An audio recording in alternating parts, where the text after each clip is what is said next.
Now we'll allow the panelists to question each other directly. I want to ask Dale Murphy a question.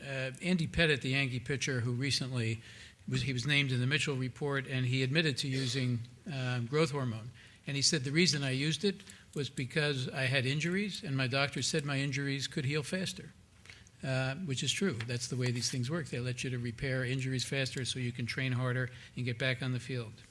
If Roger Clemens said that, if Ben Johnson said that, if they all said that, which they equally could have said, I used them because they helped me heal faster, would that have been, are you okay with what Pettit said, and would you be okay with them? And I want to ask... Let's let him answer that first, then you ask your second question. Dale? Yeah, absolutely not. It's still trying to get an advantage over the guys that are not taking human growth hormone to recover from an injury. And that's why guys take steroids. It's not necessarily to look like Barry Bonds, but it's to recover quicker. Pitchers, that's why pitchers take them. So I think in answer to your question, it would not be as big a story. Andy Pettit was smart. But is it still right? No. It's still not within the rules and the spirit of the game to take steroids or human growth hormone to recover from an injury quicker, because a lot of guys are following the rules and they don't get to recover faster because they kept the rules. So it's still wrong. I think he had a good PR agent and lawyer to say, this is how you get it off your back. It doesn't make it right. But we're talking about what the rules should be, and I'm interested as a former player of your opinion if it's true that the side effects of HGH are minimal, particularly when compared to steroids, and it does help. I mean, these are people, athletes are people whose livelihood depends on basically what amounts to physical labor, right? And if a guy can get back into the game quicker because of HGH, is that any different than a construction worker who wants to get back on the job quicker because his paycheck is dependent on it, taking something, a drug that has minimal effects that helps him recover quicker? Reasonable question. Let me focus it a little bit. Are we in a pass-fail mindset about the whole array of performance-enhancing drugs, especially after the Mitchell report, if we talk about baseball, where if you're in the Mitchell report, you're guilty. No matter what you did, you're as guilty as the most full-blown juicer, and should, even those who are generally against the use of performance-enhancing drugs in competitive sports, should they consider that possibly we've lumped all these drugs and all the circumstances under which they might be used into the same grouping, and we might be able to take a more nuanced approach, and that maybe using HGH short-term to help rehab an injury is not the same thing as going steroids full-blown and going from a 160-pound whippet who hits 20 home runs to some sort of gargantuan figure who hits 73. What's the future hold? I mean, does it help you heal quicker? Yeah, that's why guys take them. But do we need them? No. You're going to heal a little slower. Let's stop the abuse of a controlled substance. Human growth hormone for kids helps them grow when they're not producing enough of their own. That's a legitimate use for it. But for a pitcher to get back quicker, to me in sports, you're going to get back a little later. It's okay. I want to stop the abuse, and I think to allow any of it in, for whatever reason, increases the odds of abuse and increases, again, the kids seeing the example that they have to take this stuff to succeed. It just isn't needed. Dick Pound, a lot of the discussion here has been about fair competition. Knowing that Janet Evans used a greasy swimsuit that was not available to her opponents, did you speak out at the time against that? Would you speak out against it now? Do you think her medal should be taken back? And if not, why not? There was no rule about whether you could have nylon swimsuits or greasy swimsuits. I think it was fair. I think it was. I don't think it was. I don't think that's the question here. Did she break?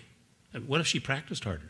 I mean, frankly, I greatly admire Janet Evans. I think she won the Olympics because she trained harder and was a better swimmer than anyone. I don't think the swimsuit made any difference. And there's been subsequent tests on all of these suits, and the International Swimming Federation said, look, wear whatever you want. It does not appreciably, if at all, affect performance. So I think you got your priorities really mixed up on that question. I was struck by something that both Radley and Norman said, talking about having access to all of this and coercive rules. I mean, the coercive rules you're talking about, you make it sound like it's three guys at the IOC headquarters making up all these rules. The anti-doping rules are approved by 200 plus countries, 200 plus national Olympic committees, 75 or more international federations, athletes commissions from all over the world. It's a consensus about what is right for sport. And, maybe the question to you is, how come all you guys with these fabulous ideas aren't able to persuade 200 governments and 200 national... To whom specifically are you directing the question? I'll address it to both, because the other is, not all of the athletes you're talking about will have access to a Yale medical doctor. What about the athletes in Mexico, in Bulgaria? I mean, Radley. you want equal playing fields. You're not talking the same. Well, what about the athletes who have the funds to travel to Colorado Springs to train in high altitude versus low-income athletes who might not? There are built-in advantages and disadvantages. I think actually making a relatively cheap drug that mimics that effect, like EPO, which is much, much cheaper than flying an athlete out to Colorado to train at high altitude, actually democratizes that effect. And I don't think it actually makes it more difficult to achieve parity. Dick keeps reminding us that these athletes broke the rules as if we're not all agreed about that. I didn't know the debate topic was, should athletes be allowed to break the rules? No is the answer. Okay, that's the end of that debate.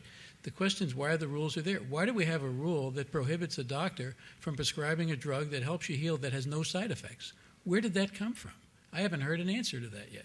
Isn't it fair to ask whether you've limited the definition of why someone might use steroids? It's not so high-minded as it helps you heal.